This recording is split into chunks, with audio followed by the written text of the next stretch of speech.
Shalom Bapak Ibu Saudara yang terkasih, anak-anak dan juga para simpatisan yang diberkati Tuhan pada malam hari ini. Kita bersama-sama kembali bersama di dalam persekutuan doa keluarga. Dan puji syukur pada Tuhan kita telah dipertemukan lagi pada malam hari ini.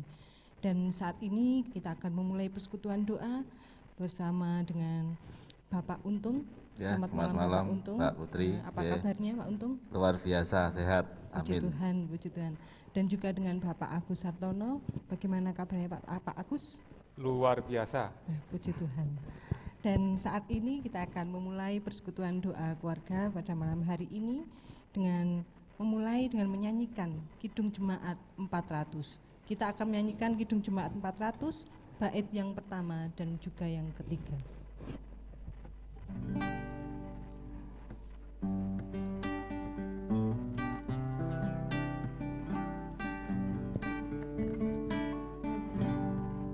Kudaki jalan mulia, tetap doaku inilah, ke tempat tinggi dan teguh, Tuhan mantapkan langkahku. Ya Tuhan, angkat diriku lebih dekat kepadamu, di tempat tinggi dan teduh, Tuhan mantapkan langkahku. Ku tidak ingin dan benar, salah ditindak dan cemar, umat kudus memanggilmu ke tempat tinggi dan teduh. Ya Tuhan, angkat diriku lebih dekat kepadamu, di tempat tinggi dan teduh, Tuhan mantapkan langkahku. Baik Bapak Ibu, Saudara yang terkasih dan juga anak-anak dan simpatisan, saat ini kita akan memulai persekutuan doa pada malam hari ini dengan doa pembuka. Saya akan hantarkan, mari kita bersatu di dalam doa. Allah Bapa yang bertahta dalam kerajaan surga yang mulia, Allah yang penuh kasih, Allah yang senantiasa memberkati kami dalam setiap hari lepas hari kami Tuhan. Terima kasih Tuhan, Engkau senantiasa memberkati dan saat ini Bapa, Engkau pertemukan kami kembali di dalam persekutuan doa minggu yang kedua ini. Terima kasih Tuhan, itu tak lepas karena kasih dan cinta-Mu terhadap kami Bapa. Dan saat ini Tuhan, kami akan mendengarkan firman-Mu Tuhan. Kiranya Bapa, apa yang akan disampaikan oleh Bapak Untung bisa menjadikan berkat dalam kehidupan kami masing-masing. Firman yang tidak akan sia-sia dan akan menjadi pedoman dalam kehidupan kami. Kiranya Tuhan akan memberkati Tuhan persekutuan doa ini dari awal, pertengahan ke akhirnya dalam hadirat-Mu saja Tuhan. Hanya di dalam nama Tuhan Yesus kami telah berdoa dan mengucap syukur. Haleluya. Amin. Amin. Untuk selanjutnya persekutuan doa pada malam hari ini saya akan serahkan pada Pak Untung untuk penyampaian firman. Monggo Pak Untung. Oke, terima kasih Mbak Putri atas waktu yang diberikan kepada saya. Selamat malam jemaat, Bapak Ibu, anak-anak, keluarga yang dikasihi Tuhan. Sungguh malam ini malam yang indah bagi kita semua, dan pada malam hari ini persekutuan doa kami bersama-sama dengan anggota majelis ditemani oleh Bapak Agus Sartono dan Mbak Putri, bersama-sama dengan keluarga di rumah kita akan mempergumulkan firman Tuhan pada saat ini, dan pasti juga kita semua juga rindu untuk kembali mengadakan persekutuan doa bersama-sama dengan jemaat yang lain di dalam tatap muka seperti sebelum terjadi pandemi ini, dan kita semua juga pasti rindu untuk saling berbagi, saling menguatkan. Tapi pada malam hari ini mari kita bersama-sama, walaupun kita masuk di dalam lain channel YouTube GKJ ini, kita bisa saling berbagi, saling menguatkan, dan saling berbagi berkat melalui firman Tuhan pada malam hari ini. Jemaat yang dikasihi Tuhan Yesus, keluarga-keluarga yang berbahagia dan dalam berkat Tuhan, pada malam hari ini kita akan mempergumulkan bersama di dalam renungan firman Tuhan terambil dari Perjanjian Lama, dari Yoel 3 ayat yang ke-9 sampai dengan ayat yang ke-21, yang demikian firman Tuhan. Berkat untuk umat Tuhan. Maklumkanlah hal ini di antara bangsa-bangsa, bersiaplah untuk peperangan, gerakkanlah para pahlawan, suruhlah semua prajurit tampil dan maju. Tempalah mata bijakmu menjadi pedang, dan pisau-pisau pemangkasmu menjadi tombak. Baiklah, orang yang tidak berdaya berkata, "Aku ini pahlawan." Bergeraklah dan datanglah, hai segala bangsa dari segenap penjuru, dan berkumpullah ke sana. Bawalah turun ya Tuhan pahlawan-pahlawanmu. Baiklah, bangsa-bangsa bergerak dan maju ke lembah Yosafat, sebab di sana aku akan duduk untuk menghakimi segala bangsa dari segenap penjuru. Ayunkanlah sabit, sebab sudah masak tuayan, marilah, iriklah, sebab sudah penuh tempat anggur, tempat-tempat pemerasan kelimpahan. Sebab banyak kejahatan mereka, banyak orang di lembah penentuan, ya, sudah dekat hari Tuhan di lembah penentuan. Matahari dan bulan menjadi gelap, dan bintang-bintang menghilangkan cahayanya. Tuhan mengaum dari Sion, dari Yerusalem ia memperdengarkan suaranya, dan langit dan bumi bergoncang. Tetapi Tuhan adalah tempat perlindungan bagi umatnya, dan benteng bagi orang Israel. Maka kamu akan mengetahui bahwa aku Tuhan adalah Allahmu yang diam di sana, gunungku yang kudus. Dan Yerusalem akan menjadi kudus, dan orang-orang luar tidak akan melintasinya lagi. Pada waktu itu akan terjadi bahwa gunung-gunung akan meniriskan anggur baru, bukit-bukit akan mengalirkan susu, dan segala sungai Yehuda akan mengalirkan air. Mata air akan terbit dari rumah Tuhan dan akan membasahi lembah Sitim. Mesir akan menjadi sunyi sepi, dan Edom akan menjadi padang gurun tandus, oleh sebab kekerasan terhadap keturunan Yehuda. Oleh karena mereka telah menumpahkan darah orang yang tidak bersalah di tanahnya. Tetapi Yehuda tetap didiami untuk selama-lamanya, dan Yerusalem turun-temurun. Aku akan membalas darah mereka yang belum kubalas, Tuhan tetap diam di Sion. Demikianlah firman Tuhan pada malam hari ini. Berbahagialah barang siapa yang mendengar firman Tuhan dan melakukan di dalam kehidupannya sehari-hari. Haleluya. Bapak Ibu yang terkasih dan keluarga-keluarga milik Tuhan, dan Bapak Agus Sartono dan Mbak Putri yang pada saat ini kita bersama-sama di dalam persekutuan doa pada malam hari ini, untuk renungan pada malam hari ini dengan judul Kedatangan Tuhan. Di dalam firman di dalam Yoel 3 ayat 9 sampai 21, kita ambil untuk ayat natsnya yaitu ayat 10. Tempalah mata bajakmu menjadi pedang, dan pisau-pisau pemangkasmu menjadi tombak. Baiklah, orang yang tidak berdaya berkata, "Aku ini pahlawan." Sebagai ilustrasi, mungkin pada renungan pada malam hari ini akan membuka pemikiran kita bahwa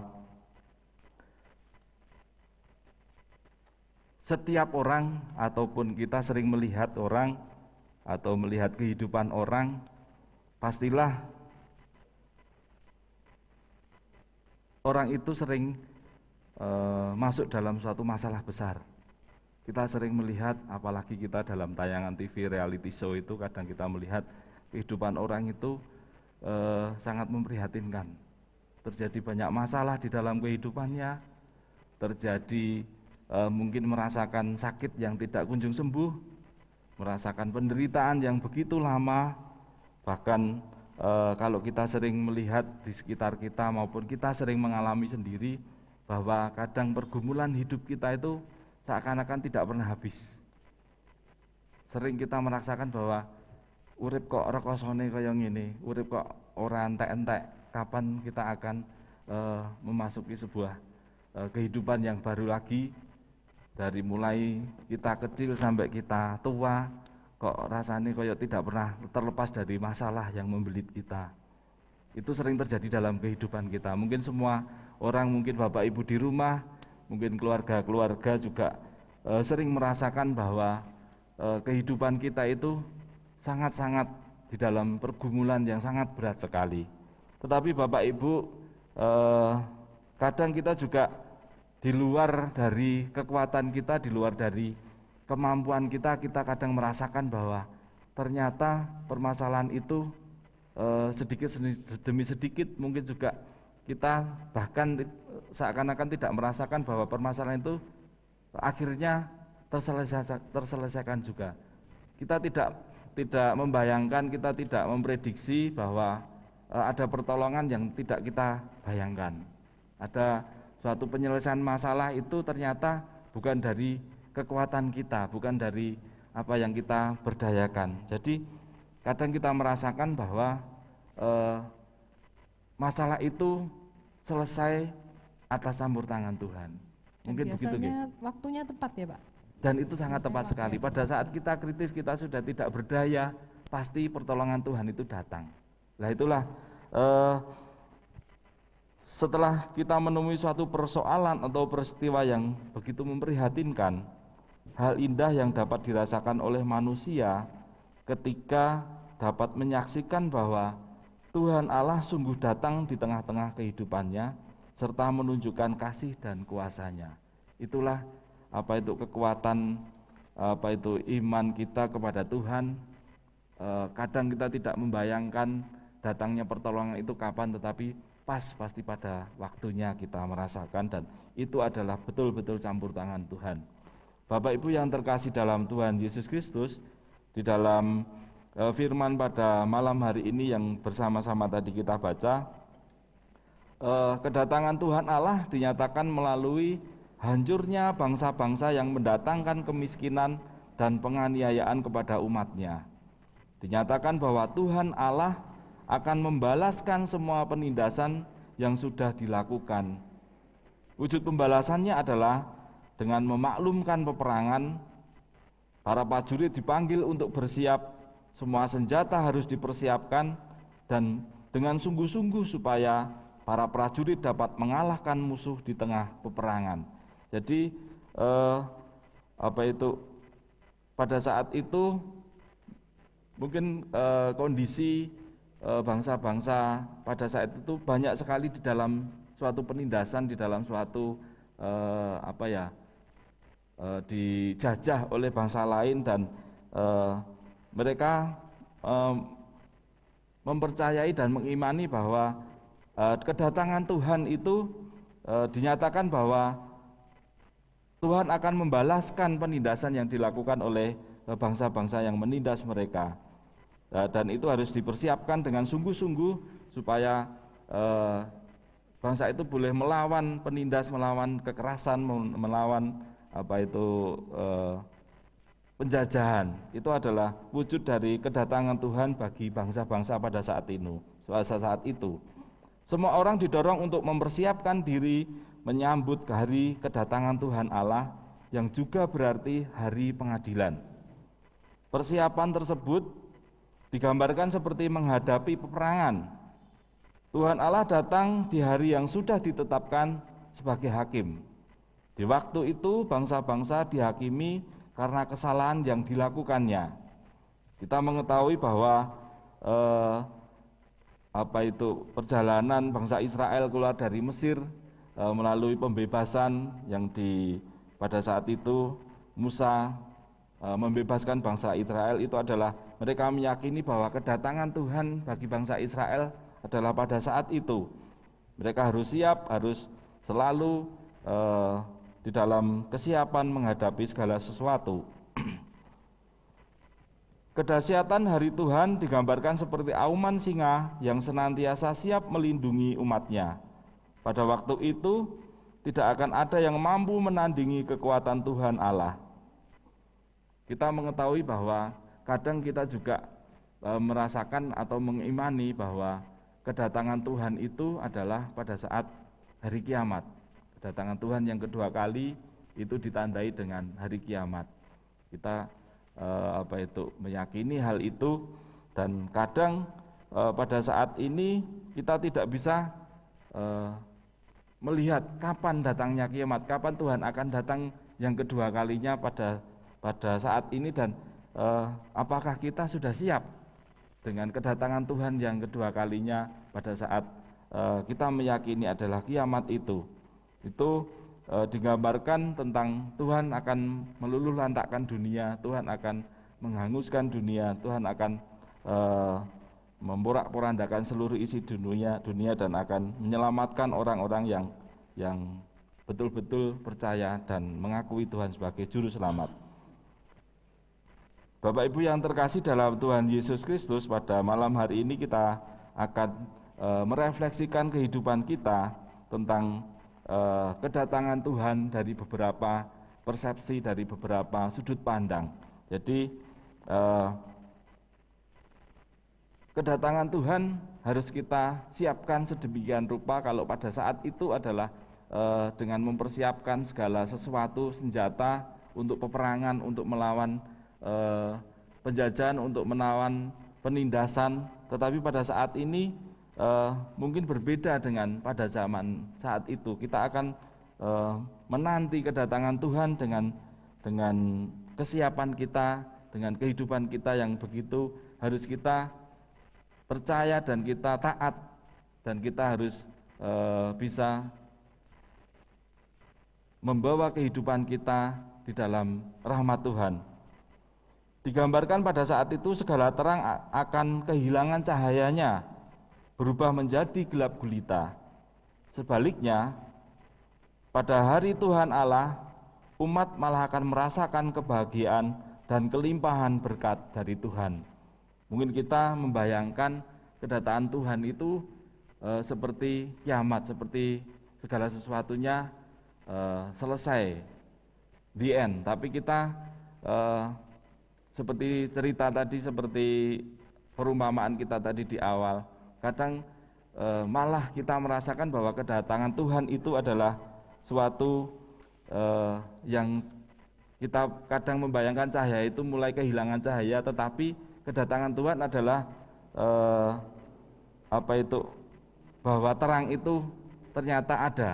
Kehidupan, kebahagiaan dan kelimpahan berkat dari Tuhan itu kita rasakan sebagai kedatangan Tuhan. Pak Agus Sartono dan Mbak Putri yang dikasihi Tuhan, monggo nanti kita bisa berbagi, kita bisa berbagi berkat dengan jemaat yang ada di rumah untuk bisa mempergumulkan tentang bagaimana cara kita menghadapi kedatangan Tuhan, bagaimana kita mengsikapi dan kita merasakan bahwa Tuhan benar-benar ada dan datang di dalam kehidupan kita. Marilah kita menjadi umat Tuhan, Allah menjadikan kita senantiasa ada dalam perlindungannya yang menguasai hidup kita. Tidak ada yang akan menjatuhkan kita karena Tuhan Allah sendiri yang menjadi benteng pertahanan, benteng kota kita. Sekalipun kita masih bisa merasakan sakit, merasakan tertindas, merasakan pergumulan di dalam kehidupan kita dihina karena iman kita kepada Tuhan, semuanya itu tidak dapat menghalangi akan kedatangan Tuhan untuk menolong kita, kedatangan Tuhan di dalam kehidupan kita dan memperbarui hidup kita. Demikian renungan singkat yang bisa kami sampaikan, semoga bermanfaat, semoga menjadikan kehidupan kita bisa mendatangkan pengharapan lebih, apalagi pada saat ini di masa pandemi ini mungkin kita merasakan begitu sulitnya kehidupan kita, begitu kita harus bagaimana, begitu kita harus kehilangan pekerjaan, begitu kita harus kehilangan pengharapan, tetapi mari kita tetap di dalam iman kita bahwa Tuhan tidak akan pernah terlambat di dalam hidup kita. Demikian, mungkin ada kurang lebihnya, monggo kalau Pak Diagus mungkin ada tambahan, ada yang mau disampaikan, kami persilahkan. Monggo, Mbak Putri, Pak Diagus. Terima kasih Pak Untung ya, luar biasa firman ini. Mungkin Pak Agus sebelum saya mau menyampaikan sesuatu, ada yang mau ditanyakan boleh, atau mau ditambahkan, menceritakan sharing pengalaman pribadi juga boleh, monggo. Oke, terima kasih Mbak Putri, Mas Untung, jemaat yang dikasih Tuhan, yang barangkali sama-sama menikmati renungan yang boleh kita pergumulkan saat ini. Benar bahwa tadi panjang lebar firman yang boleh kita terima saat ini dengan tema kedatangan Tuhan. Hal ini tentu saja tidak lepas dari kedatangan Tuhan ini tidak lepas dari suatu proses yang, atau katakanlah peristiwa yang dihadapi manusia itu sendiri. Itu yang kita ini. Kemudian dalam proses itu carut marut permasalahan hidup pasti. Nah, hal yang membahagiakan dan menguatkan itu adalah Tuhan itu pasti akan memerdekakan kita. Kalau di firman tadi digambarkan kemenangan bangsa Israel, nah, itu kita gambarkan dalam kehidupan kita sehari-hari. Setelah peristiwa proses yang boleh kita hadapi setiap saat, setiap waktu, tidak mungkin tidak ada jawaban ataupun jalan keluarnya. Nah, ini tentu saja juga tidak lepas dari penguatan pribadi kita, bagaimana kita mempergumulkan diri, memperdalam, belajar, terus mengasah, agar firman Tuhan itu benar-benar menyatu di dalam diri kita. Betul, ya. Sehingga apapun yang boleh kita lakukan, itu juga akan memberikan pencerahan yang luar biasa. Dan ini pun jangan dianggap bahwa karena kita sudah meyakini komunikasi dengan Tuhan itu hanya langsung dari Tuhan, bisa dengan perantaraan orang lain. Ada beberapa proses, bahkan ada catatan yang boleh saya bacakan barangkali bermanfaat. Pak Agus. Rasa kerinduan untuk berpelayanan. Ya, itu menjadi pergumulan kita sekarang, ya, Pak. Betul. Ya. Ini barangkali yang nggak mau tahu, ini menjadi satu momok yang dengan sejuta alasan untuk tidak mendengar itulah, boleh katakan ini maaf ini konteks, tapi kenyataannya memang seperti itu. Dan tadi saya katakan adalah proses yang memang dihadapi oleh manusia itu sendiri. Kebutuhan paling mendasar hubungan antar manusia adalah memahami dan dipahami. Alasannya adalah mengasihi sesama haruslah sama seperti mengasihi diri sendiri. Nah, ini yang saya masukkan di awal tadi, bahwa sesuatu berkat Tuhan itu tidak hanya berupa barang, berupa yang lainnya, tapi juga berkat Tuhan melalui orang lain yang nanti itu juga memotivasi. Hanya ironisnya terkadang tidak peka dalam hal ini. Kita itu mendengar, kemudian dijawil, tidak mau tahu dan sebagainya. Ini sungguh ironis.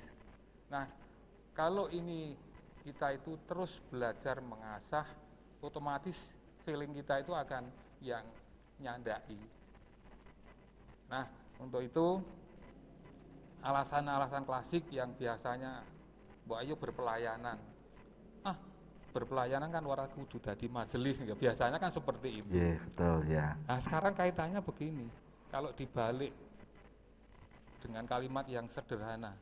Lah, nek berpelayanan ora gelem nek dilayani. Terus nek suatu saat kita itu yang ini maaf agak ekstrim tapi memang harus disampaikan. Itu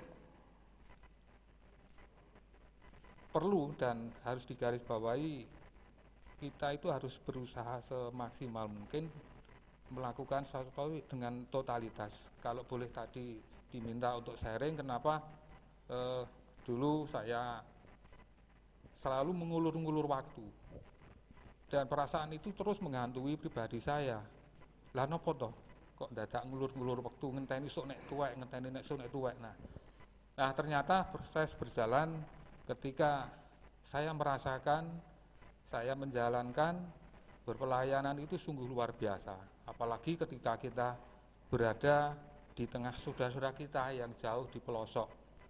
Ini suatu yang komunikasi yang di dalam perkotaan ini tidak kita dapatkan. Apapun itu bentuknya. Benar, komunikasi yang luar biasa. Karena apa? Bukan menomorduakan di pepandan, tapi ada nilai lebih ketika orang berbicara jujur atau tidak.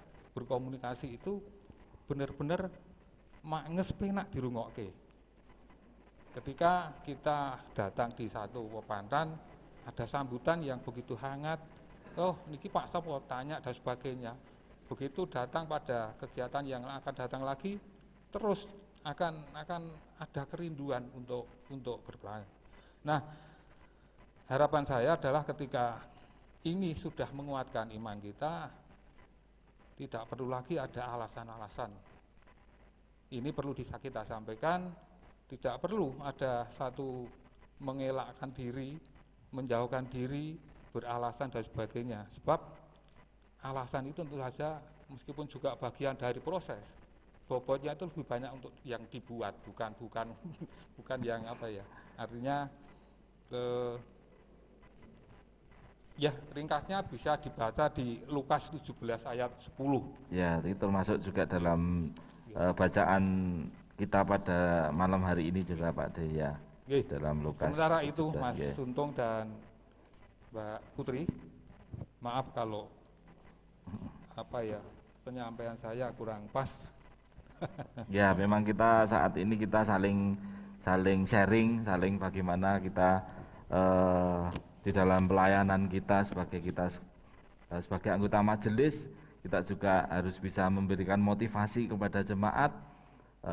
Artinya pada saat kita sudah menerima kedatangan Tuhan di dalam kehidupan kita, di dalam hati kita, kita juga mempunyai kewajiban untuk berbagi berkat kepada orang lain, kepada jemaat lain, kepada orang yang memerlukan kita, dan itu menjadi tanggung jawab iman kita. Pada saat kita berjanji, kita sudah mendapatkan anugerah keselamatan dengan begitu luar biasa tanpa kita bersusah payah. Itu harus kita manfaatkan, itu harus kita berbagi dengan orang lain yang mungkin masih merasakan bahwa kehidupannya begitu gelap, merasakan bahwa mereka belum merasakan bahwa Tuhan datang di dalam kehidupan mereka. Kita harus menjadi berkat, menjadi terang bagi kehidupan orang lain. Dan pada saat kita sudah merasa di dalam zona aman, kita juga tidak boleh, kita harus bersembunyi di dalam berkat Tuhan, bersembunyi di dalam karunia Tuhan itu kita sembunyikan di dalam kehidupan kita, dan kita tidak mau berbagi kepada orang lain. Mungkin begitu nggih, Pak Agus nggih.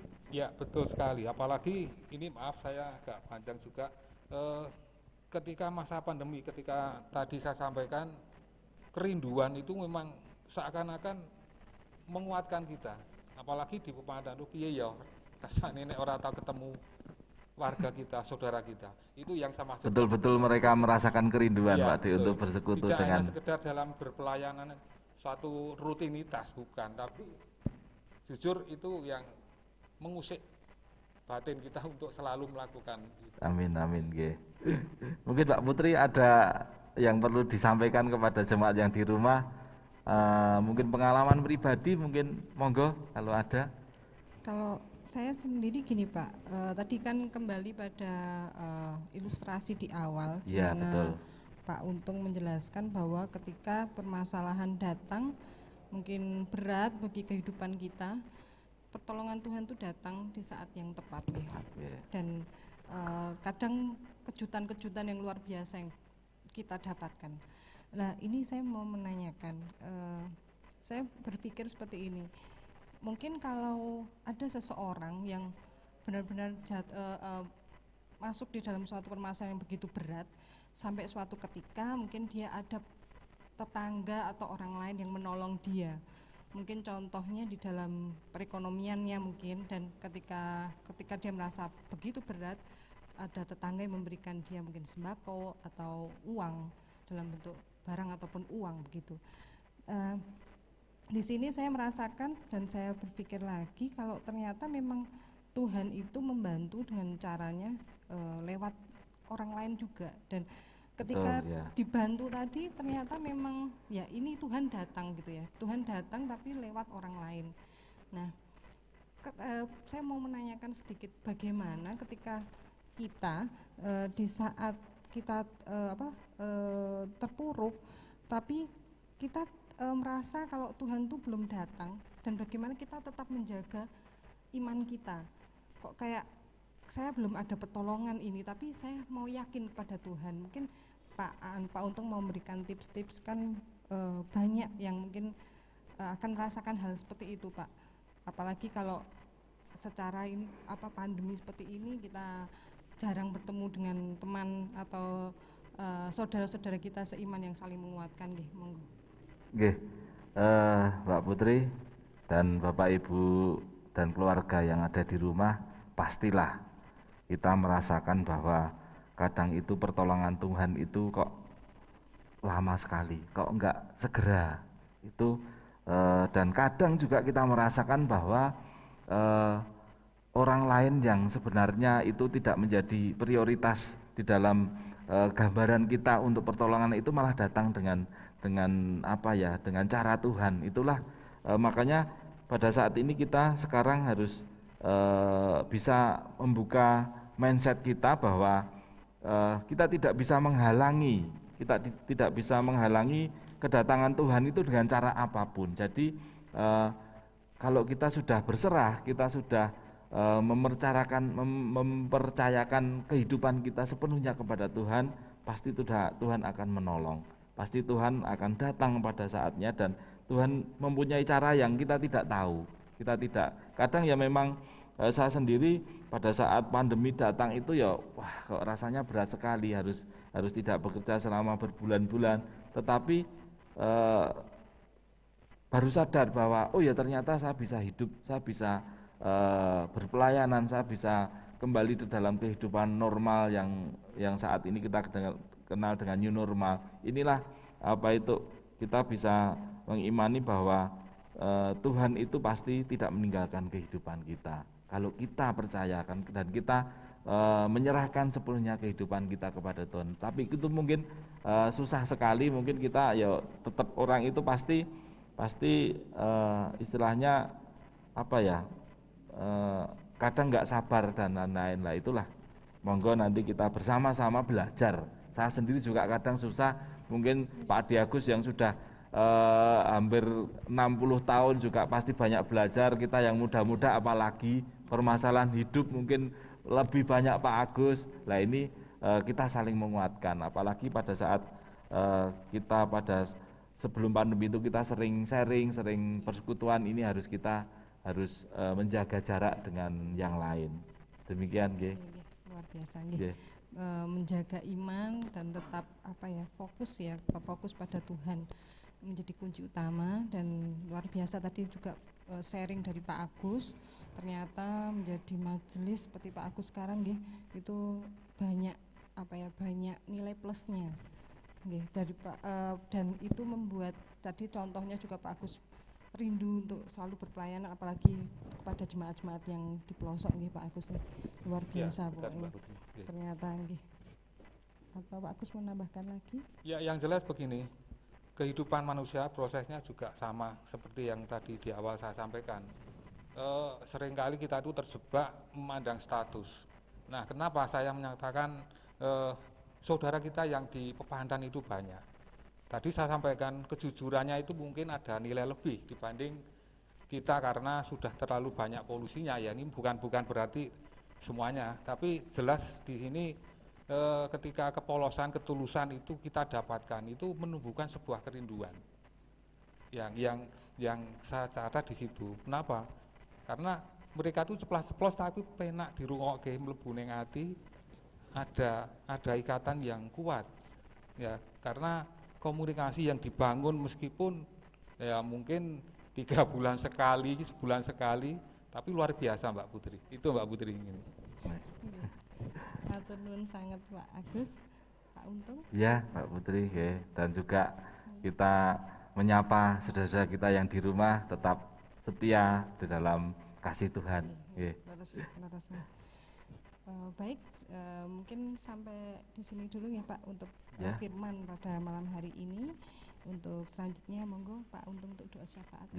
Mari Bapak Ibu, Mbak Putri, Pak De Agus, dan Bapak Ibu yang anak-anak yang di rumah, mari kita naikkan doa syafaat kita. Mari kita berdoa. Allah Bapa yang di dalam surga, Allah yang boleh mengasihi, Allah yang boleh hadir di dalam setiap kehidupan kami pada saat kami membutuhkan dan kami selalu merasakan bahwa Engkau hadir di dalam kehidupan kami, Allah yang selalu menjaga kami, Allah yang selalu memberikan kelimpahan berkat pada kami boleh mengucap syukur atas hidup yang Engkau berikan kepada kami boleh mengucap syukur atas keluarga yang Engkau berikan kepada kami boleh mengucap syukur atas segala sesuatu yang kadang kami tidak merasakan bahwa Engkau hadir dalam kehidupan kami. Ya Allah Bapa, pada malam hari ini kami boleh menaikkan permohonan kami di dalam kehidupan kami ya Tuhan. Biarlah kami terus di dalam pemeliharaanmu, kami terus mempersiapkan kehidupan kami untuk menanti kedatanganmu, menanti hadirmu di dalam kehidupan kami, dan kami boleh mempersiapkan hidup kami di dalam kedatanganmu itu ya Tuhan, dan boleh menjadikan kekuatan di dalam kehidupan kami ya Tuhan. Ya Tuhan, mungkin kami sering merasakan pergumulan dalam kehidupan kami, penderitaan atau apapun yang boleh kami rasakan. Mungkin kami juga merasakan bahwa kami hidup di dalam situasi kondisi masyarakat yang tidak mendukung kami, tapi kami boleh percaya bahwa Engkau akan hadir dan Engkau akan datang tepat pada saatnya ya Tuhan. Tuhan Yesus, pada malam hari ini kami berdoa untuk keluarga-keluarga kami yang ada di rumah, yang pada saat ini harus di dalam kehidupan yang new normal, dalam kehidupan yang harus menyesuaikan dengan lingkungannya, harus menjaga selalu kebersihan, harus jaga jarak dengan orang lain, harus menerapkan protokol kesehatan. Mari Engkau akan terus bawa kami di dalam kehidupan yang lebih baik ini ya Tuhan. Biarlah kami juga boleh menjadi alat-Mu untuk memotong rantai penyebaran virus corona ini, dan biarlah kami setiap keluarga boleh mentaati segala sesuatu dari himbauan pemerintah dan boleh menjadi berkat bagi orang lain. Ya Tuhan, kami serahkan seluruh pergumulan hidup kami serahkan seluruh pekerjaan kami serahkan seluruh kehidupan keluarga kami masing-masing. Kami menyerahkan studi anak-anak kami. Biarlah Engkau juga akan membimbing selalu anak-anak kami di dalam setiap kesulitan, di dalam setiap studi yang mungkin baru bagi mereka, tapi kami boleh percaya bahwa Engkau akan menolong mereka. Bapa dalam surga, pada saat ini juga kami menyerahkan kehidupan kami. Biarlah kami boleh menjadi alat untuk-Mu untuk berbagi kepada saudara-saudara kami yang lain, kepada saudara-saudara kami yang di dalam pergumulan hidup. Biarlah melalui kami mereka boleh merasakan kedatangan Tuhan di dalam kehidupan mereka. Ya Tuhan, kami mau serahkan kehidupan kami selanjutnya hanya dalam tangan kuat kuasa-Mu. Segala dosa dan kesalahan yang kami berbuat, biarlah Engkau akan mengampuninya. Hanya dalam nama Tuhan kami Yesus Kristus kami berdoa dan mengucap syukur. Haleluya, amin.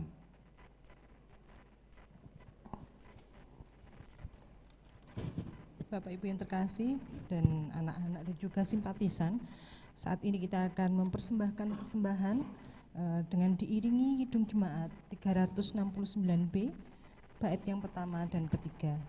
Kidung Jemaat 369B, bait pertama dan yang ketiga. Ya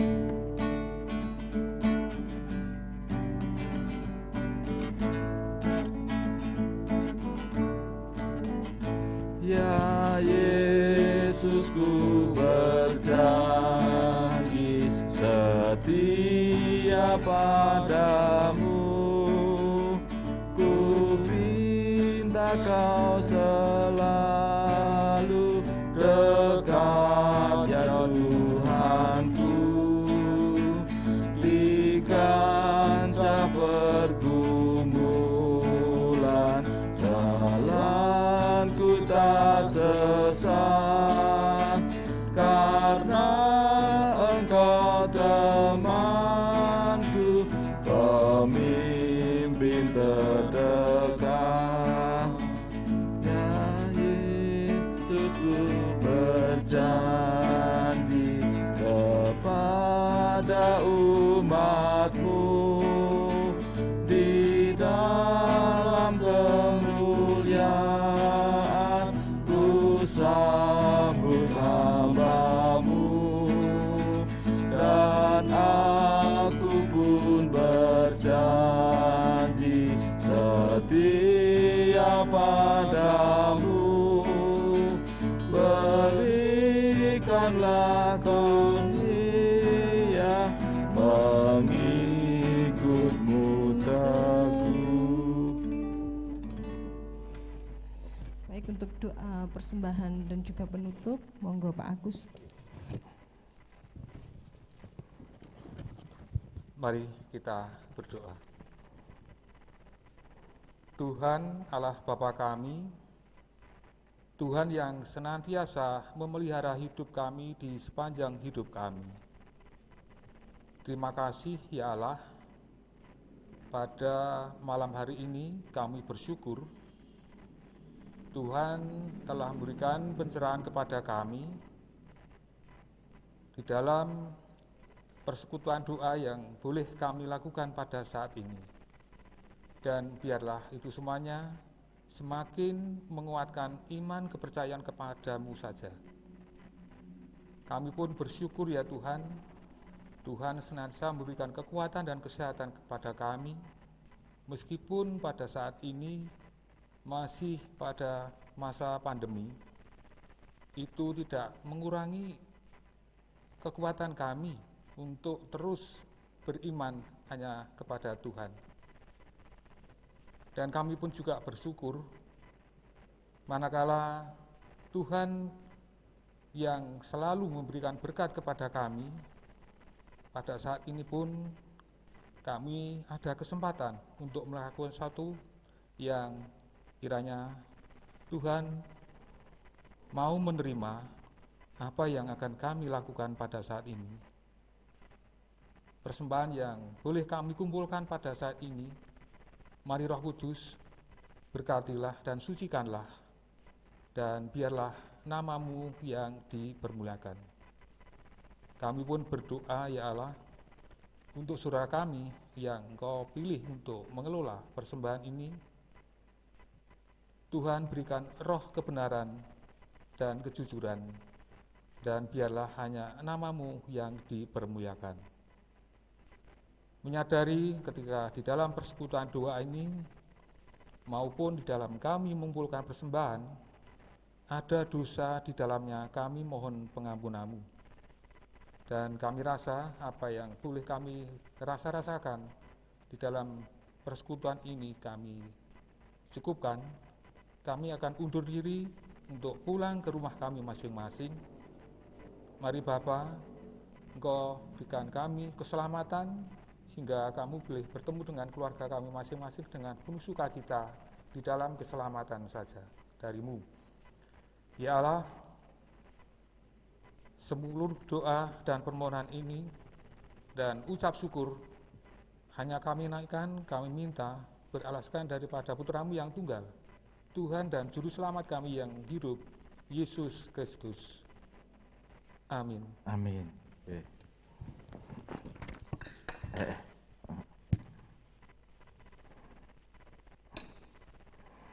Baiklah Bapak, Ibu, Saudara, anak-anak, dan simpatisan yang terkasih, Demikianlah persekutuan doa keluarga pada malam hari ini.